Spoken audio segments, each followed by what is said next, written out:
validating the narrative.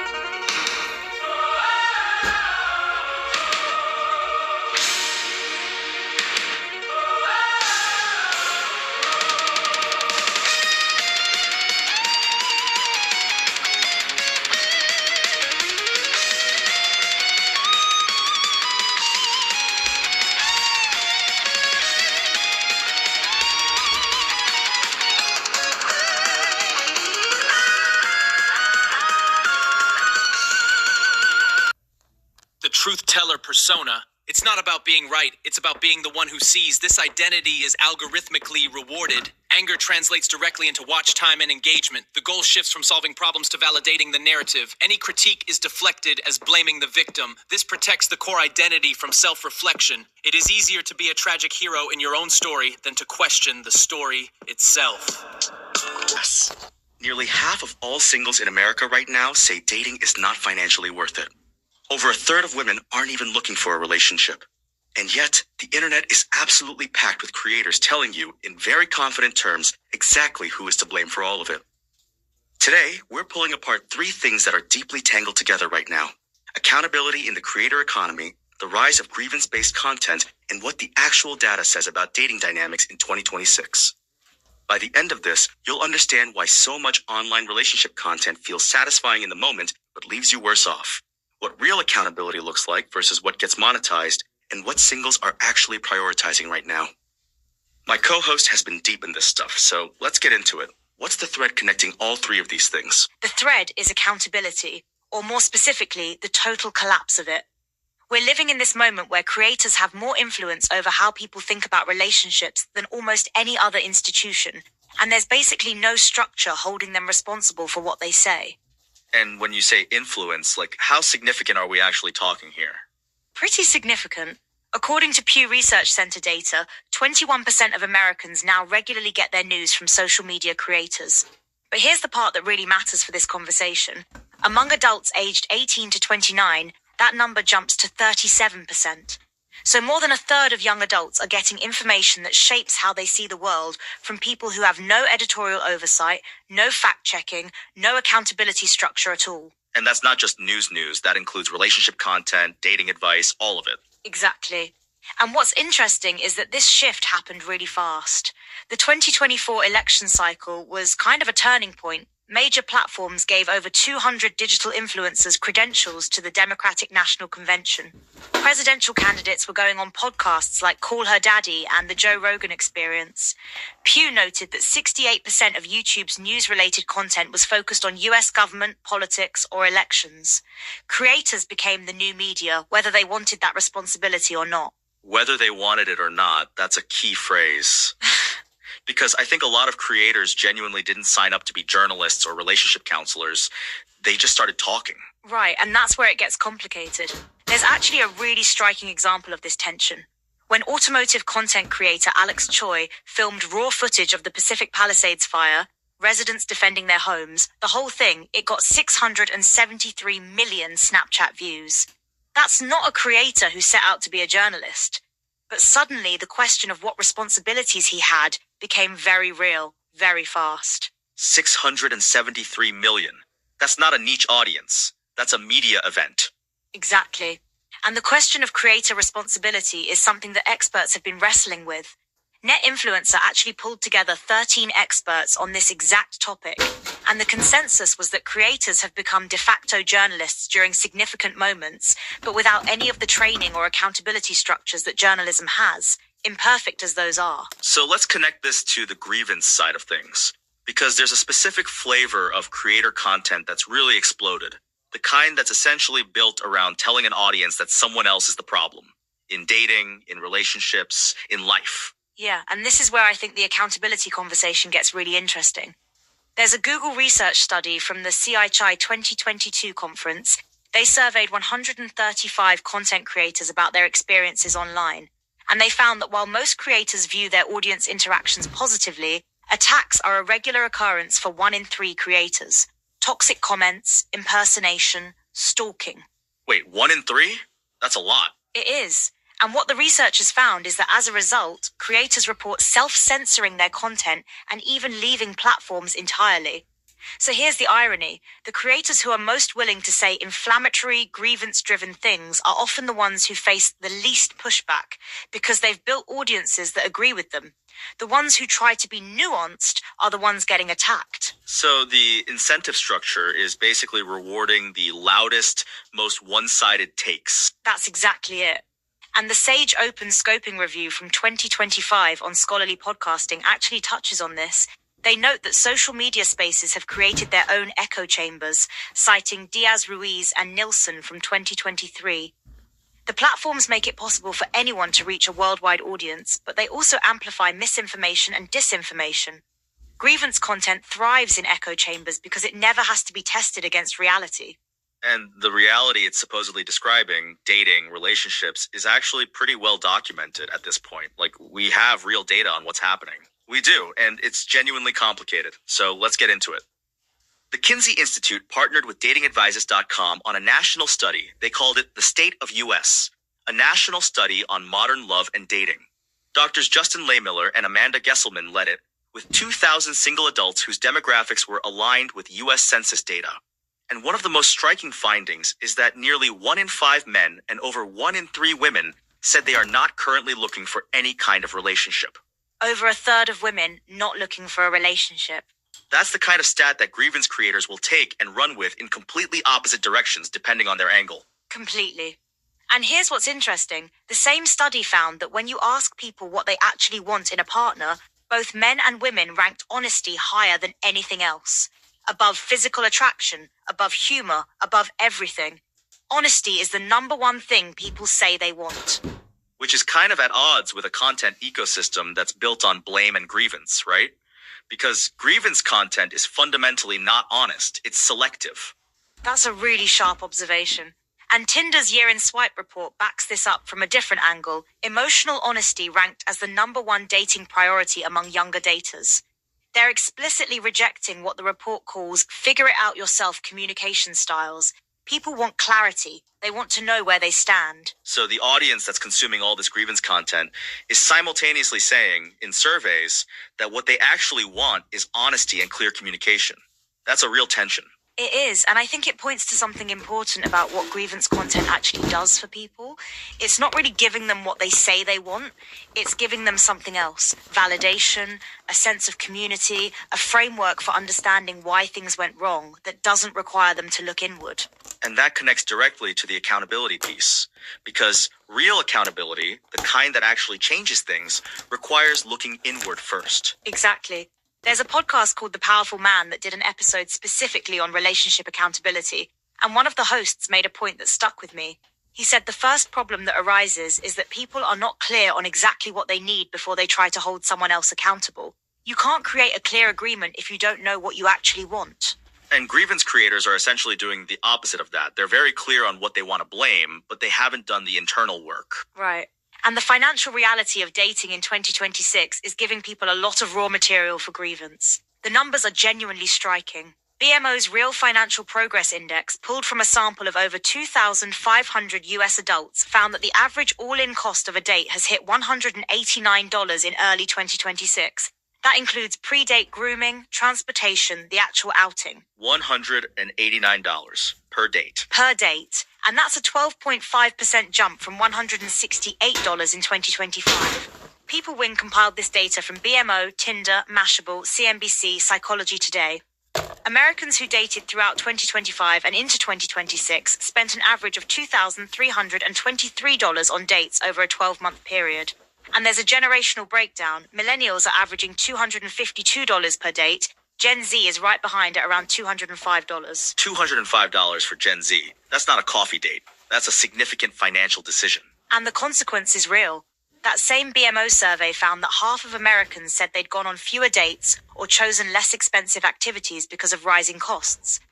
Date frequency dropped from 14 outings to roughly 12 year over year.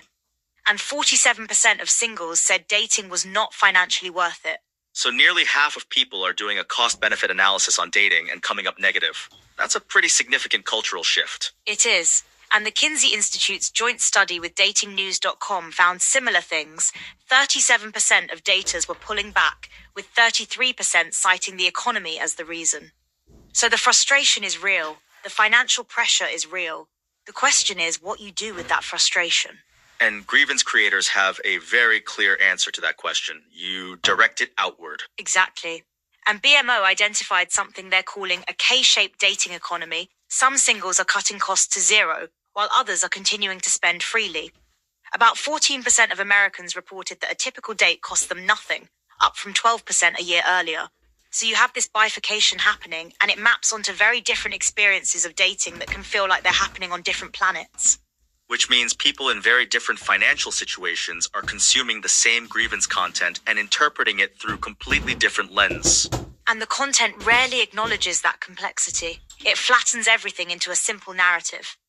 Which brings us back to the accountability question, because the most irresponsible thing a creator can do is take a genuinely complex situation and make it feel simple. Let me push back on something, though, because I think there's a version of this argument that becomes its own kind of dismissiveness. Like, oh, people are just venting online, it's not that serious.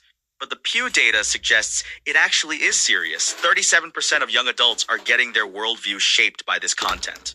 No, you're right to push on that. It is serious. And I think the reason it matters so much in the dating context specifically is that the Kinsey Institute data shows people are already pulling back from relationships. Over a third of women aren't looking. Nearly a fifth of men aren't looking. If the content they're consuming is reinforcing the idea that the other gender is fundamentally untrustworthy or broken, that's not neutral. That has real consequences for real people's lives. And the irony is that the same data shows what people actually want: honesty, emotional safety, clear communication. The Plenty of Fish survey of 6,000 US singles found people are dropping rigid must-have checklists and defining relationships sooner. They want clarity. Right. And Julie Spira, who's a digital matchmaker and compiled the 2026 dating trends, put it really well. She said, clarity is confidence. If someone genuinely wants you, they'll use their words. That's the opposite of the mixed signals and mystery that a lot of dating content romanticizes. So there's actually a counter movement happening in dating culture that's pushing toward more honesty and directness, even as the grievance content is pushing in the other direction. That's a really good way to frame it. And the data on where people want to meet is interesting here too. The Kinsey Institute study found that overwhelmingly singles prefer to meet in person, what they call finding a partner in the wild. Fewer than 20% of men and only 12% of women prefer dating apps. Apps are on the decline as a preferred meeting method. Which is kind of wild given how much of the grievance content is built around app culture, the swiping, the ghosting, the whole ecosystem. Exactly. And PeopleWin's April 2026 report noted that house parties are becoming the new speed dating. People are meeting at smaller, more intimate settings. There's a real appetite for genuine connection that the app ecosystem wasn't delivering. So people are voting with their feet, essentially, moving away from the digital spaces where a lot of this grievance content lives. In some ways, yes, though the content still reaches them. And I think the accountability question for creators is real. Coffee Meets Bagel found that 90% of their users want a serious relationship or marriage, and 93% admit dating is emotionally challenging. These are people who are genuinely vulnerable. What you say to them matters. And the Thrive Therapy podcast, Relationship Advice, actually makes this point in a different way. Their whole framework is that the first step to connecting with someone else is connecting with yourself, which is basically the opposite of what grievance content asks you to do. That's a really important distinction. Grievance content asks you to look outward at what's wrong with other people, with the dating market, with society. The therapeutic framework says start with yourself. Get clear on your own needs. That's where accountability actually begins. And the Powerful Man episode on relationship accountability made that same point, that you can't hold someone else accountable if you haven't first gotten clear on what you actually need and want. The agreement has to come before the accountability. Right. And what grievance creators are doing is skipping that entire step. They're going straight to the accountability, or what they're calling accountability, without any of the internal clarity that makes it meaningful. I want to come back to something you said earlier about the echo chamber dynamic, because I think that's where the self-reinforcing loop really kicks in. Yeah. The Sage Open 2025 scoping review on scholarly podcasting, which is looking at this from a knowledge dissemination angle, makes the point that social media echo chambers make it possible for virtually anyone to reach a worldwide audience, but they also create spaces where misinformation and disinformation spread to broad public audiences. And the thing about grievance content is that it's not always factually wrong. It's often selectively true, which is almost harder to push back on. Selectively true. That's a good phrase for it. Like, yes, dating is expensive. Yes, ghosting happens. Yes, the data shows people are pulling back. But the leap from those facts to, and here's who's to blame, is where the accountability breaks down. Exactly. And the audience that's consuming this content, the 37% of young adults getting their worldview from creators, they're often not getting the full picture. They're getting the selectively true version that confirms what they already feel. And what they feel is real. The financial pressure is real. The emotional exhaustion is real. 93% of Coffee Meets Bagel users say dating is emotionally challenging. That's not a small number. It's not. And I think that's what makes this conversation important. The frustration that fuels grievance content is legitimate. The problem is what gets done with it. Frustration that gets directed outward, into blame, doesn't actually resolve anything. It just keeps you in the loop. And keeps you consuming content, which is, of course, the business model. That's the uncomfortable truth. Grievance content is sticky. It keeps people coming back. And the creators who build audiences around it have a financial incentive to keep the grievance alive, not to resolve it. Which is the opposite of accountability. Real accountability would mean saying, here's the problem, here's my role in it, here's what changes. That's not a content format that scales. Not easily, no. Though it's worth noting that there are creators doing exactly that. The Relationship Advice podcast from Thrive Therapy has over 1,600 reviews and a 4.4-star rating on Apple Podcasts. They're 3 licensed professional counselors giving practical evidence-based tools. That content exists and people are finding it. So it's not that the demand for honest, accountable content isn't there. It's that the algorithm doesn't always surface it. Right. And that's a structural problem, not just a content problem. The platforms are optimized for engagement, and outrage drives engagement more reliably than nuance. That's not a new observation, but it's worth sitting with in this context. So when you step back from everything we've covered, the creator accountability gap, the grievance content loop, the actual data on dating in 2026, what's the through line? The through line is that people are craving honesty and clarity more than ever. Tinder says it's the #1 dating priority. The Kinsey Institute confirms it's the #1 quality people want in a partner. But the loudest voices in the space are often the ones least interested in providing it. There's a real gap between what people say they want and what the content ecosystem is delivering. And the financial pressure is making everything more acute. When a date costs $189 and half of Americans are already pulling back, the stakes of getting this wrong feel higher. Much higher. And the K-shaped dating economy BMO identified, where some people are spending nothing and others are spending $252 a date, means people are having wildly different experiences and then consuming the same content that flattens all of that into one narrative. Which is why the accountability question matters so much. Not just for creators, but for all of us as consumers of this content. Exactly. And I think the actionable thing here, the thing you can actually do, is to notice what a piece of content is asking you to do with your frustration. Is it helping you understand yourself and others better? Or is it just giving you a target? Because those are very different things, even when they feel similar in the moment. Is it helping you understand yourself, or is it just giving you a target? That's a really clean way to put it. And it connects back to what the Kinsey Institute data is actually showing us. Over 1/3 of women and nearly 1/5 of men aren't looking for a relationship right now. That could be read as defeat, or it could be read as people finally being honest about what they actually want, which is itself a form of accountability. I hadn't thought about it that way. Opting out as an act of honesty rather than an act of giving up. Right. And the Plenty of Fish survey of 6,000 US singles found people are dropping rigid must-have checklists and defining relationships sooner. There's a real movement toward clarity and honesty happening underneath all the noise. The grievance content is loud, but it's not the whole story. Here's what this really comes down to, I think. The data on dating in 2026 is genuinely complicated, expensive, emotionally challenging, with people pulling back for real reasons. The creator ecosystem has stepped into that complexity and, in a lot of cases, made it simpler and angrier than it needs to be. And the people consuming that content are the same people who, in surveys, say what they actually want is honesty, clarity, and emotional safety. And the gap between those two things, what people say they want and what they're consuming, is where the real accountability question lives. Not just for creators, but for all of us. What are we actually choosing to let shape how we see other people? That's the question that lingers. It should. Because the Pew data tells us that 37% of young adults are getting their worldview from creators. That's not a passive thing. That's an active choice, even when it doesn't feel like one. And the creators who are doing it well, the licensed therapists, the evidence-based voices, they exist the algorithm puts in front of you. Which means you have to go looking for them. Which is itself an act of accountability, deciding that you want content that challenges you to grow, not just content that confirms what you already feel. We started this episode with 4,000 swipes. That's how many times the average dating app user swipes before landing a single date. Not a relationship, not a spark, just one date. And yet, millions of people open those apps every single day and do it all over again.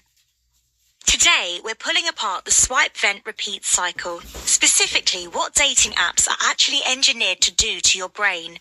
Why Gen Z is caught in a loop of burnout and online venting, and what the research says about breaking out of it. By the end of this episode, you'll understand the psychology behind why these apps feel so exhausting, what happens when frustration spills onto social media, and what you can actually do differently. Joining me to dig into all of this is someone who's been deep in the research. Let's get into it. So, 4,000 swipes. Where does that number even come from, and why does it matter? That figure comes from research cited by netpsychology.org, and it's kind of the perfect entry point because it captures the absurdity of the whole thing. 4,000 swipes for one date. And the reason people keep going isn't willpower or optimism, it's literally how the apps are designed.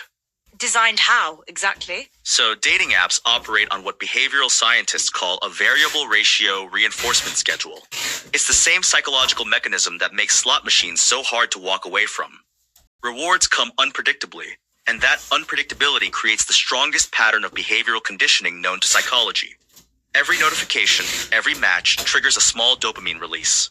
But unlike meeting someone organically, these are quick hits followed by inevitable crashes. Researchers have actually described this as behavioral addiction patterns similar to those observed in gambling disorders. Wait, so we're literally being conditioned the same way a slot machine conditions a gambler? That's exactly what the research suggests. And here's the part that really sticks with me. A 2024 class action lawsuit actually accused Match Group, which owns both Tinder and Hinge, of designing its apps to be addictive rather than genuinely helpful. Match Group called the claims ridiculous, but the lawsuit itself signals that people are starting to name what they've been feeling for years. That's a pretty significant accusation. And it kind of reframes the whole conversation, right? Because most people assume the app is on their side. Right, and that assumption is exactly what the research challenges. Open Magazine reported that the swipe economy is not built around helping people find partners, it's built around keeping them searching. Because a user who finds love and deletes the app is a lost customer. Okay, so let's back up a little and set the scene. Because I think it's worth understanding how we even got here, like what dating looked like before all of this. Yeah, and the contrast is pretty striking. The Attachment Project, which surveyed over 44,000 dating app users, points out that dating used to rely on moments of serendipity, bumping into someone at a coffee shop, meeting through mutual friends, or even posting an ad in the newspaper under the Lonely Hearts column. There was friction, but there was also chemistry. You had real-world cues, body language, tone of voice, the way someone laughed. And now all of that gets compressed into a photo and a bio. Exactly. And what replaced those organic moments is what researchers describe as a gamified architecture of selection, feedback, and reward. The University of Graz, in a systematic review published in January 2026, described swiping-based apps as structurally distinct from other social media because they expose users to repeated cycles of acceptance and rejection. That feedback loop shapes body image, self-worth, and expectations about how other people evaluate you. And Gen Z grew up inside that loop. Like, this isn't a new thing they adopted, it's just the water they swim in. Completely. A research paper from Babasaheb Bhimrao Ambedkar University describes Gen Z as a generation born into a digital-first world where relationships are filtered through algorithms and curated personas. And the vocabulary that's emerged, situationships, talking stages, ghosting, it's not just slang. It reflects a genuine shift in how commitment and emotional vulnerability are approached. Situationships. I feel like that word alone tells you everything about where we are. It really does. And the data backs it up. According to a 2024 Pew Research report cited in that same study, more than half of young adults say dating has become harder, with dishonesty and lack of seriousness listed as the top reasons. So people aren't imagining it. The experience of dating has genuinely gotten more difficult. And yet people keep downloading the apps, which brings us back to that slot machine thing. Exactly, and that's where the burnout research gets really interesting.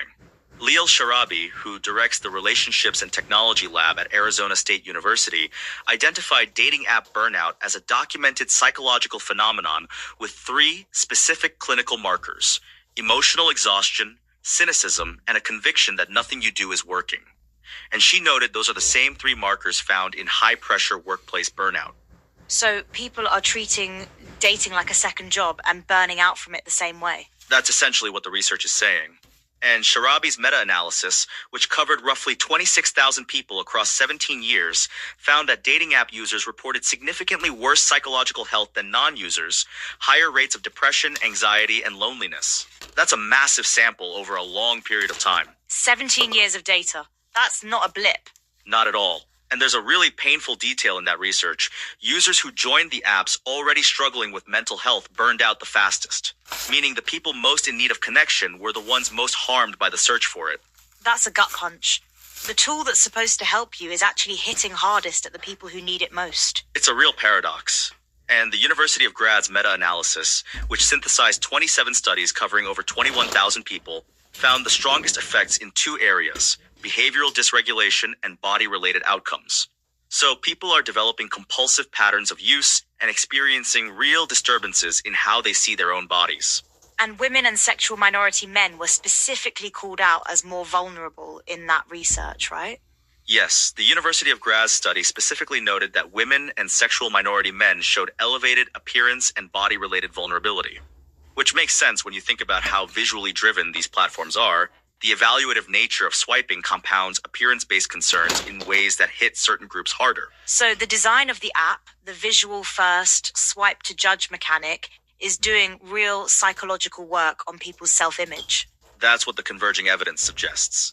And it's not just about the apps themselves, it's also about what happens when people take that frustration and bring it online. Because that's the other half of the loop we're talking about today. Right, the venting part. Because when people are burned out and frustrated, they don't just close the app, they go post about it. And that's where things get complicated in a different way. There's a meaningful difference between venting to process an emotion and venting publicly in a way that pulls strangers into your private life. Research on online venting in relationships points to something called public drama, private damage, where what starts as a moment of emotional release spirals into a public spectacle. And once it's public, you can't really control it anymore. Exactly. There's a quote from a Nairobi couple who shared their experience anonymously. They said, "We had a simple argument, but once it was on Facebook, it felt like the whole world was watching us fight. It became harder to resolve in private." That's the dynamic. The moment you let the public in, the relationship stops being just between 2 people. And the online support you get isn't always actually supportive. Right, it can actually fuel the fire. Strangers don't have the full story. They validate the version you're presenting in the moment, which can intensify the conflict rather than help resolve it. And then there's the digital footprint problem. Posts can be deleted, but screenshots last forever. Even after a couple reconciles, that angry rant might still be circulating. It can come up in future conflicts, or in extreme cases, even in legal settings like divorce or custody proceedings. That's a detail I don't think most people think about when they're posting in the heat of the moment. Most people aren't thinking about legal proceedings when they're venting at midnight. But the research on this is pretty clear. Regularly venting online sets an unhealthy precedent. Instead of building the skill of resolving things privately, it becomes a habit to seek validation from an audience. And over time, that damages intimacy and weakens the bond between partners. So it's not just one bad post, it's a pattern that rewires how you handle conflict. That's a good way to put it. And it connects back to what the Babasaheb Bhimrao Ambedkar University paper describes as emotional accountability being frequently absent in Gen Z dating culture. When the default response to friction is to broadcast it, you're outsourcing the emotional work to an audience instead of doing it with your partner. Okay, I want to push back a little here though, because venting isn't inherently bad, right? Like, there's a reason people do it. Absolutely, and that's an important distinction. Supportive, which is a peer support platform that won XXSW's pitch competition for social and cultural impact, makes the point that confiding in trusted others has been shown to improve mental and even physical outcomes. The issue isn't venting itself, it's where and how you do it. Venting to someone who genuinely cares and has context is very different from posting to a public audience of strangers who only see one side. So the medium matters as much as the message. Completely. And there's something interesting happening in social media more broadly right now that's relevant here. According to 2026 trend analysis, people are increasingly moving toward private communities, Discord servers, DMs, niche channels, rather than public platforms. There's a growing appetite for smaller, safer spaces, which is kind of the opposite of the public venting spiral. That's actually a really interesting parallel. Like, the broader social media culture is moving toward privacy and authenticity at the same moment that dating app culture is still very much stuck in this public performative loop. And Gen Z is navigating both of those currents at the same time. The research from LJ University in Ahmedabad found that TikTok and Instagram Reels are especially influential in defining what relationships should look like for Gen Z, but those portrayals often promote unrealistic standards, which then heightens emotional expectations and pressure around real relationships. So you're swiping through an app that's designed to keep you searching, comparing your real relationship to curated couple content on TikTok, and then venting about the gap between the two on social media. That's the loop. That's the loop. Swipe, vent, repeat. And the LJ University study also found evidence of what they call a romance recession, a growing number of Gen Z individuals stepping back from dating altogether because of financial stress, emotional fatigue, or just disinterest in traditional relationship dynamics, which is a pretty significant signal. A romance recession. That phrase is doing a lot of heavy lifting. It is, and it makes sense when you look at the cumulative weight of everything we've been talking about. The burnout, the body image concerns, the compulsive use patterns, the public venting spirals. At some point, people just opt out. Not because they don't want connection, but because the cost of searching for it feels too high. And the Attachment Project's research found that people are using these apps for all kinds of reasons that aren't even about dating, right? Yes, their survey of over 44,000 users found that people are on apps for a multitude of reasons, and not all of them are related to finding a partner. Some people are there for validation, some for entertainment, some just out of habit, which means you have a platform full of people with wildly different intentions, all interacting with each other, and the app doesn't distinguish between them. So someone genuinely looking for a relationship is in the same pool as someone who's just there to feel good about getting matches. Exactly. And that mismatch of intentions is part of why the Attachment Project frames it as a high-choice environment, where it's easy to feel a sense of rejection or failure when you don't get what you're looking for, even if the person on the other end wasn't looking for the same thing at all. So the rejection isn't even necessarily real rejection, it's just a collision of different agendas. That's a really useful reframe. And it connects to something the netpsychology.org piece describes as the paradox of choice overload. When you have access to an enormous number of potential partners, it doesn't make choosing easier. It actually makes it harder, and it makes every non-match feel more significant than it probably is. More options, more anxiety. That's counterintuitive, but it tracks. It does, and the behavioral science behind it is pretty well established. The variable reinforcement keeps you in the app, the choice overload makes every decision feel high stakes, and the visual-first design compounds appearance concerns. It's a system that's very good at keeping you engaged and very bad at making you feel good about yourself. And then when you feel bad, you vent. And the venting creates its own problems. It really is a loop. And the loop is self-reinforcing. The burnout doesn't necessarily make people quit, it often just makes them more cynical while they keep swiping. Sharabi's research identified cynicism as one of the 3 clinical markers of dating app burnout. And cynicism is particularly insidious because it makes you less likely to invest genuinely in any connection you do make.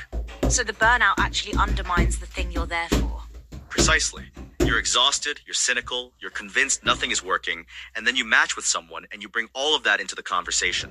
It's hard to build something real from that starting point. Okay, so here's a question I keep coming back to. Is there a version of this that works? Like, is the problem the apps themselves, or is it how people are using them? That's the real tension in the research. The University of Graz study is careful to note that effects for general well-being were small and non-significant, meaning the apps aren't uniformly destroying everyone.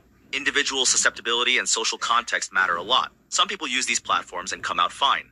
But the consistent clustering of adverse outcomes across 27 studies and over 21,000 people is hard to dismiss. So it's not a blanket condemnation, but the pattern is real. The pattern is real.